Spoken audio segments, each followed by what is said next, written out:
Good morning. ધોરણ 6 ના વિદ્યાર્થીઓ, વિજ્ઞાન પાઠ 8.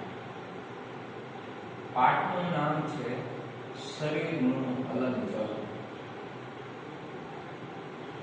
હું તમારી સાથે દરેક વિડીયોમાં હલનચલન કરું છું. આપણો હાથ ચાલે છે, આપણી આંગળીઓ ચાલે છે. શરીરનું એવું કયું અંગ છે જે સતત સક્રિય નથી? સતત સક્રિય નથી. બરાબર. શરીરના હાથથી લઈ પગ સુધી, માથાથી લઈ ધડ સુધી શરીરના દરેક અંગ કેવા છે?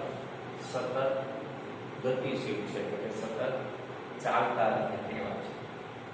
બીજી વસ્તુ કે સજીવનું શરીરનું હલનચલન એટલે સર આવું તમને આવડે, આવું પાઠમાં કેમ કીધું છે? તો અહીંયા આપણે એ દ્રષ્ટિએ જોવાનું છે કે થોડુંક વૈજ્ઞાનિક રીતે સજીવ શરીર હલનચલન કરે છે, પણ કઈ રીતે, એનો મિનિંગ શું છે, એને આપણે વૈજ્ઞાનિક દ્રષ્ટિએ જોવાના છે. એટલે કે આખું જે માનવ શરીરની રચના છે એમ સમજો તો ચાલે. માનવ શરીરની જે આખી રચના છે એના વિશે આપણે સમજવાનું છે. બરાબર? ચાલો જોઈએ માનવ શરીરની રચના. માનવ શરીર અને તેનું હલનચલન.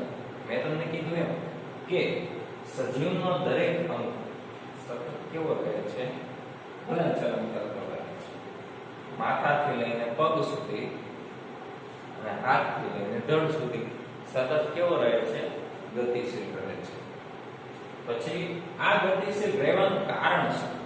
આજે એક વસ્તુ તમે જુઓ, ગમે ત્યાંથી તમે ઠેકડો મારો છો કે દોડો છો, ગમે એટલું બરાબર, તો તમારા પગ ભારો ત્યારે કસરતની હિસાબે કે દોડની હિસાબે તમારા પગ તમે વાળી શકો છો.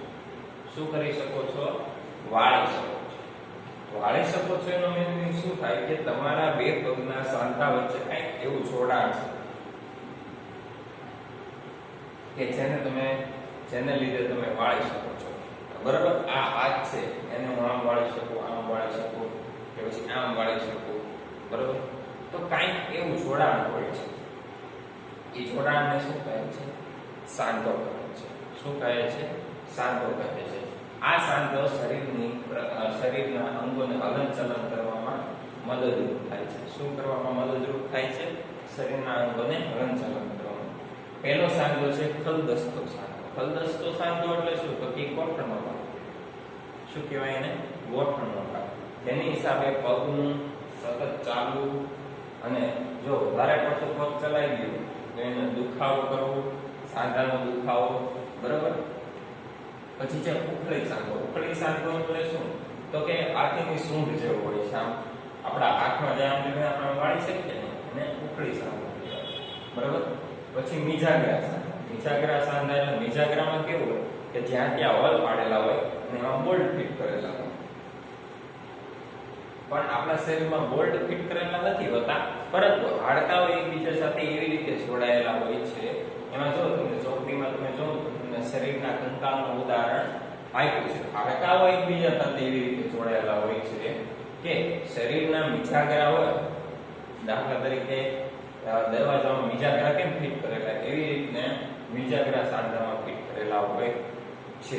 પછી છે અચળ સાંધા. અચળ સાંધા એટલે શું? તો કે અચળ સાંધા એટલે એવા સાંધા કે જે એકબીજા સાથે કોઈ દી તૂટે નહીં. હવે આપણા ફ્રેક્શનનું ઉદાહરણ તમને કહું તો આપણા ફ્રેક્શનનો આકાર કેવો હોય છે? આમ ગોળ દિલ આકારનો હોય છે. બરાબર? આમ ગોળ હોય છે. એ કોઈ દી તૂટતા નથી. બરાબર? એ શું કહેવાય? અચળ સાંધા કહેવાય છે. પછી આ તો આપણે હાડકાની વાત, ધેટ મીન્સ સાંધાની વાત, જે એકબીજા સાથે સાંધાઓનો સમૂહ એકબીજા સાથે જોડાય ને એક આખા હાડકાની રચના કરે છે. બરાબર? તો શરીરના હાડકાના ભાગો. શરીરના હાડકાના ભાગો એટલે કે હાડકું જે છે એના ભાગો કયા કયા હોય છે?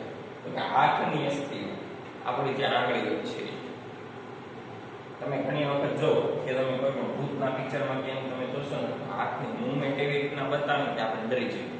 શું કરી જઈએ? આપણે ડરી જઈએ. તો એ જે આંગળીનું હલનચલન છે ને, એમાં જો કંકાલ બતાવે છે ને, એને શું કહેવાય? હાથની અસ્થિ. પછી પાછળની પિંજર. પાછળની પિંજર એટલે શું? તો જો તમે કે ઘણી વખત આમ હાથ કરશો ને તો અહીંયા તમને દેખાશે શું? આમ લાઇનિંગ દેખાશે. અથવા તો તમે ઘણી વખત અરીસામાં જોયું હશે તો પણ તમને લાઇનિંગ દેખાશે. એને શું કહેવાય? આપણી પાછળી. એને શું કહેવાય? અને પાછળની આખી છે ને પિંજરા જેવી રચના હોય છે, ચારે બાજુથી ગોળ પેક કરેલો, એટલે એને શું કહેવાય? પાછળી પિંજર. પછી સ્કંધાઅસ્થિ. સ્કંધાઅસ્થિ એટલે શું? તો કે પાછળનો ભાગ, આપણો ખંભાનો મજબૂત ભાગ. અને નિતંબન અસ્થિ એટલે કે આપણો જે પીઠનો કરોડરજ્જુનો ભાગ છે. સર આ બધાને અસ્થિ શું કામ કરે છે? અહીંયા તમને એક પ્રશ્ન થાય. પરંતુ એ અસ્થિ કહેવાનો મીનિંગ એટલો જ છે કે જ્યારે પણ શરીરને બાળવામાં આવે છે ત્યારે અસ્થિ છે એક શુદ્ધ ગુજરાતી શબ્દ છે અને એનો ગુજરાતી અર્થ દેશી ભાષામાં કરીએ તો હાડકા થાય. બરાબર? હાડકાનો મીનિંગ શું? અસ્થિ. ઓકે. પછી પ્રાણીઓની ચાલ. અળસિયું, ગોકળગાય, વંદો અને માછલી. અહીંયા મેં 4 પ્રાણીનું ઉદાહરણ તમને શું કામ આપ્યા છે? અળસિયું જો માનવ શરીર કરતા તદ્દન અલગ હોય છે. માનવ શરીર કરતા કેવું હોય છે? તદ્દન અલગ હોય છે. પરંતુ અળસિયું એવી રીતે ચાલે છે કે જેની હિસાબે પણ આ માનવ શરીર કરતા એના હાડકા કેવા હોય છે? થોડા ઓછા, જેનાથી માનવ શરીરનું વજન એના પર આવતા મૃત્યુ પામે છે. એવી રીતના ગોકળગાયની પીઠ પર એક મજબૂત પથ્થર આકારનું એક દ્રવ્ય રચાયેલું હોય છે. મજબૂત કોથળી હોય છે. બરાબર? એ પોતાના શરીરનું રક્ષણ કોથળીથી કરી શકે છે. પછી વંદો ને એવી રીતે માછલી. બરાબર? કાગળની હોળી છે એ તમે પાણીમાં તરવા મૂકો, બરાબર, તો એ ડૂબતી નથી. પણ માછલી વજનવાળી છે, એ ડૂબી જાય તરી જાય. બરાબર છે? એટલે પ્રાણીઓની શરીર અને માનવ શરીર બંનેમાં કેટલો ડિફરન્સ છે એ આપણે અહીંયા જોયું. બાકીનું